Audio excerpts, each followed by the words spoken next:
Okay, I'm here today with Parker Olson, and we met because he sent me this curious email that referenced, I don't remember what, particular, I referenced, yeah. yeah, Go you ahead, sorry. referenced a particular show that I had done with enormous specificity, which raised all Mhm. kinds of alarms for me because I figured something's scraping my something. Aha. So I reached out to him and to find out what he was up to. And so now we're going to have a little conversation. It turns out that my suspicions had some foundation, apparently, but it sounds like it's something that works and probably is not a violation of LinkedIn's goofy rules of engagement, right? So here's Parker. So tell us what you do. Yeah. Yeah, well, I appreciate the outreach. Yeah. So, and a little bit of back context. Yeah, John, you shot me a message on LinkedIn and you were like, "Hey, I got an interesting email from you. Is that actually you?" And I was like, "I'm not sure." Yeah, that's what you But said. but yeah, I mean, yeah, I think you asked me earlier, what do you do? And you said I'm not totally sure what you do. And I guess the answer to that is I'm not totally sure what I do right now, John. Um, so my background academically is in finance, entrepreneurship. I actually was originally pre-med in neuroscience, was like I'm kind of across the board. Wow. Um, That's awesome. yeah, still have a huge passion kind of for the brain. And anyways, from there, I kind of my first venture was in social media. So I built a Twitter account from zero to about 750,000 followers Wow. back in like 2016. I actually, and then sort of it actually got hacked for a bit, and then I got it back, and I actually ended up kind of selling it. I'm not sure where it is today, but I'm sure there's some account out there that has I don't know, maybe if they've grown it or maybe it's dwindled, but a bunch of followers on it. And then from there, got into food. I started trying different diets, and Oh next thing yeah, I I saw know, that. Yeah, you paddled out to the surfer guy. so yep, that comes a little later, but yeah, I started trying all these different nutritional regimens for 30 days at a time, sort of just for fun and to see what was going on. And honestly, John, probably not a surprise to many people, but just like I felt different each month. But like it was what I was eating was impacting how I was feeling, right? Yeah. And from there, I started a food company, and the whole basis of the food company was, we use clean whole food ingredients, but also we fortify different snack formats with medicinal mushrooms. So do you supplement with mushrooms at all, or are you familiar with these? I I know something about it. Actually my priest recommended lion's mane. I think he's on it. That's unreal that your priest recommended it. I That's thought so it was, cool. yeah. I haven't tried Yeah. it, but it sounded curious. Yeah.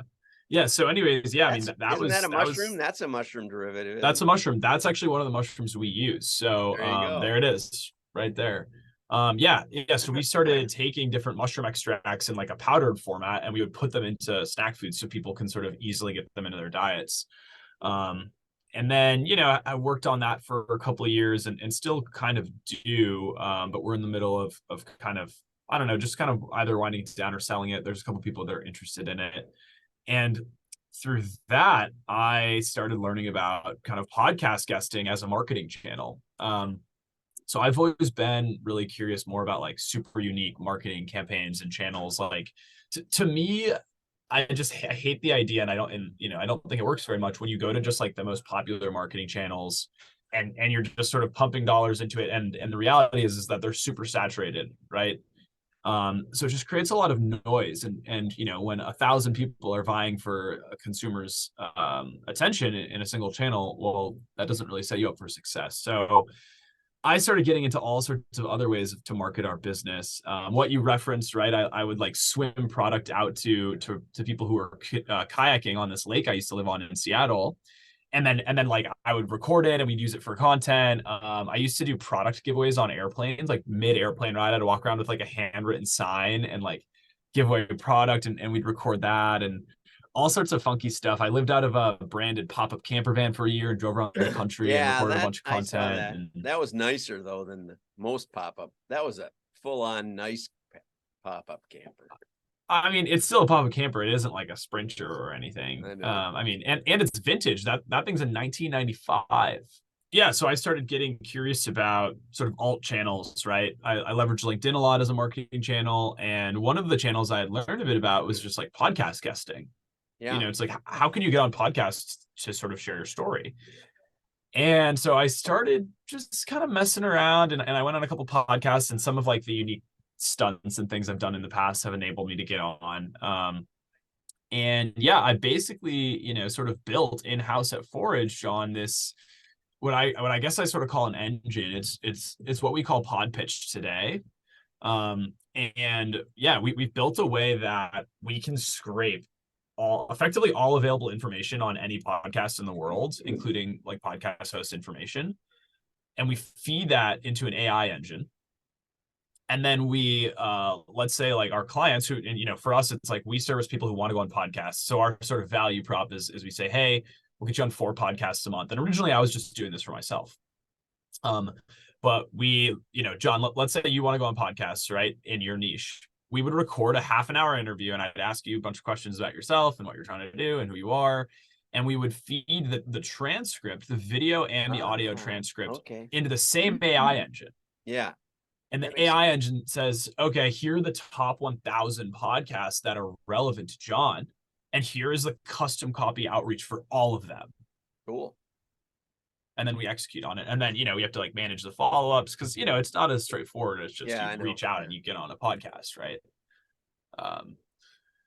So yeah, that's kind of what we're doing. It's pretty cool though. I mean, I'll say, John, I mentioned you were the first person to sort of call me out on this AI thing, but I've gotten some responses that like they're like, wow, like I've never gotten such an authentic email, and you're just like, damn, like that's cool. If you like alternatives, it might be interesting to see if we could come up with some kind of direct mail. What I would like to do, the part that makes me crazy is that I've worked with the biggest mailers in America mostly, and I've helped them decide who deserves a mailing piece and who doesn't. Far from being junk mail, we want to, if it's $1 a piece to mail a Cabela's. I mean, look at this thing. I got this last week. Yeah, from and Uline. I bought like a spare wheel, and I bought a beer cooler basically, and a couple other items from Uline, enough to get this at least now and then. And yeah, I get those too. And how, I don't think their customer selection is very good because I don't deserve that. So I know that they don't know they don't know as much about what they're doing as I know about what they're doing, which is a scary thought. But I have worked with with those people a little, and I give them credit. They dominate their industry, and Liz Uline and I met back about 25 years ago, and I was telling her how she could segment, and she said, I think I'm going to build more warehouses. And that was the right answer. She was right. Yeah. But I think we're now at the point where she might not be so right anymore. I don't know. I think their magazines are I think they're smart because they really stand out in the mail, and then people just like keep them around, and it's like they just have everything in there. Yeah, and it's a barrier to entry too. Nobody can duplicate that. Nobody would get enough venture money to build a catalog like that. They might be able to do a flyer or a postcard or something, but nobody's going to mistake them for Uline, and that's the real magic of it. And so what I'd like to do is talk to brands and talk to them about how they could do that, how they could build barriers to entry and increase customer loyalty. And oh, by the way, direct mail is the only advertising medium that can give you a profile of your engaged non-buyers. How so? What do you mean? Well, everybody does ads and everybody gets some kind of response. And so everybody has some idea of who's replying to their ads, right? Mm-hmm. Right? That's what we do. We want leads or we want purchases. And so sometimes we can get direct purchases, sometimes we can get leads. Okay, but in order to get AI to work, you need a labeled data set. You need a yeses and nos. It's like when Jeopardy, when they tried to teach Watson to play Jeopardy, they had 127,000 Jeopardy questions. And so they could tell when it was getting the right answer, but they could also tell the wrong answers. And they ended up looking at the wrong answers more than the right answers because that's where their algorithm needed work. Sure. Right? So you need, and where's the fire hydrant? You know how we're always labeling those, where's the stairway? Where's the crosswalk? That's building a humanly labeled data set of images for the self-driving car industry. Most people don't know that, but that's what you're doing for them. And then the CAPTCHA people are selling it to those people. So they have millions and millions and millions and millions of pictures so that they know that some fire hydrants are green and some fire hydrants are red and some stoplights are facing with lights and some are opposite and look like just a box held up on a wire or pole.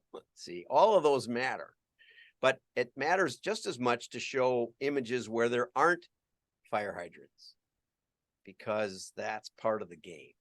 So anyway, mail, we know that who got mail.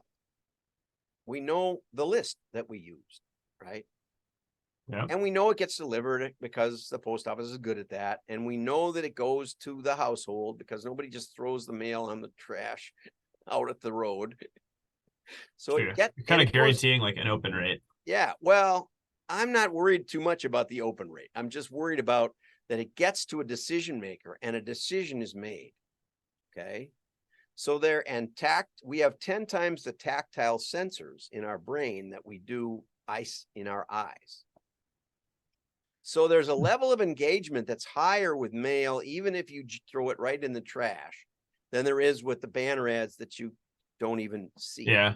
Right. Don't even recognize on the screen. Right. But even if you see them, and even if you look at them, if you don't click them, nobody knows. Nobody knows who saw the ad and didn't engage versus didn't see the ad. You're driving down the freeway and there's billboards and some of them you see and you notice and maybe they impact you and maybe they don't. Some of them you don't. But whether you do or you don't, if you don't pick up the phone or whatever, scan the QR or whatever, they don't know that you were exposed to that ad. See that? So even the people who really saw that ad on the billboard, we don't know who they are. They're just going by. And that's the way all advertising works, except mail, because we know who we sent it to. And we know it got to delivered and it got to a decision maker because the kids don't get to throw the mail out. They might pick it up, although we didn't let our kids do it.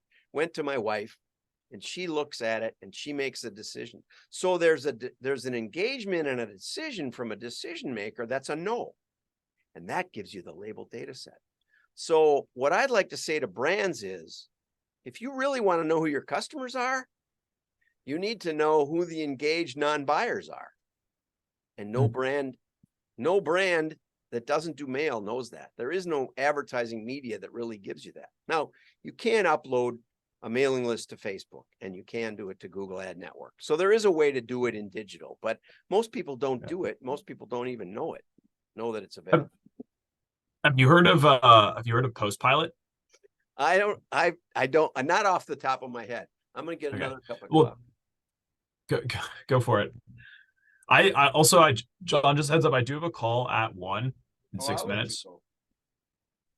But so Postpilot, it basically like digitized direct mail. So you should check it out. It's literally to send direct mail. So you can like advertise a whole direct mail piece. You can send it to your own list. You can send it to a zip code. There's a lot of those. I mean, there's a lot of ways to do mail very fast and easy, that is a lot easier than people think, but most people don't realize that they're trying to do AI, right? They want to use AI to learn the customer profile, but all they know is the buyers and they don't know what proportion of those people, what proportion of the other people saw it and engaged with it and aren't buyers. Yeah, versus didn't. Yeah, and that's the magic. And that's how I've made millions of dollars with machine learning over the last 25 years. And the brands are still struggling with it. It's kind of funny. So Yeah, I'd love to get I in just front of some brands that way, but you almost got to get the CEOs. yeah, or I mean, or CMOs. I feel like both, either or. No, not the CMOs. It's funny. You're better off with the CFOs because the CFOs suspect that the marketing people don't have a clue what they're doing because most marketing people don't set up the scientifically valid testing to isolate causal variables. And because of that, they don't really they can't show the incremental impact of what they're doing. They run a campaign and then they run another campaign. Yeah, it's true. If you can, and they talk about predictive modeling, but unless you can connect a variable's impact incrementally, how much did this help or hurt? Well, unless you can do that, you're out of luck as far as convincing the CFO. So I'd rather talk to CFOs all day long or CEOs than I would CMOs because they usually, that goes right over their heads. CMO knows what I'm talking about because I'm talking about EBITDA, return on investment. If you put $1 into marketing, how much do you get? How many dollars do you get back? I've had CMOs tell me, well, we spent $1 million on this ad campaign and we got more than $1 million in sales, and I'm like, what? That you need 10 million in sales to make that pay. That's break even. And they look at me like I've lost my mind, but that's really the truth. Yeah, and it depends on industry and phase a little bit. Yeah. Gross margin varies. There's a lot of variables, but I can tell you in about 30 seconds whether you're making enough money to justify yourself. And most CMOs don't even know how to do that. Yeah, like what the break even, what the ROAS is required. Yeah, that's right. From actually trying to sell something. I mean, you've got ingredients, you got packaging, you got a lot of stuff that you got to cover. So if you spend $1 in advertising, you better get $10 worth of revenue. Yeah, that's not happening anywhere in our industry, unfortunately. Yeah, I bet you that's right. It's tough. All these brands are just bleeding money. I do some contractor work for a couple brands and venture backed, and it's crazy the amount of spend and just waste. And that they don't know what they're doing. They don't back up and say, what can we do to measure the incremental gain? And see, that's how prediction works in science and engineering. We test and we test the materials. I mean, there's really, if you go back to 150 years to how they tested steel, with these things that would go across and bang into the steel and see the deflection and stuff and figured out the quality of steel. There's really great, if you go back into the Industrial Revolution and figure out how they learned to predict the value of the materials and the integrity. That same principle applies to marketing, but they don't use it. That's I like that metaphor. I like that. I have a MA in philosophy and history of science undergrad. So that makes some sense, John. That makes some sense. Yeah. So I'm a really crazy person, but I'll let you go. I'll edit out most of my comments if I use this, and I'll send it to you. Why? I don't know. Don't edit out anything. I talk too much. I want to get you talking. Let's let the AI bots edit it out. Oh, okay. I'll send it to you. Send me the raw. Okay. See you, John. Yep. Bye-bye.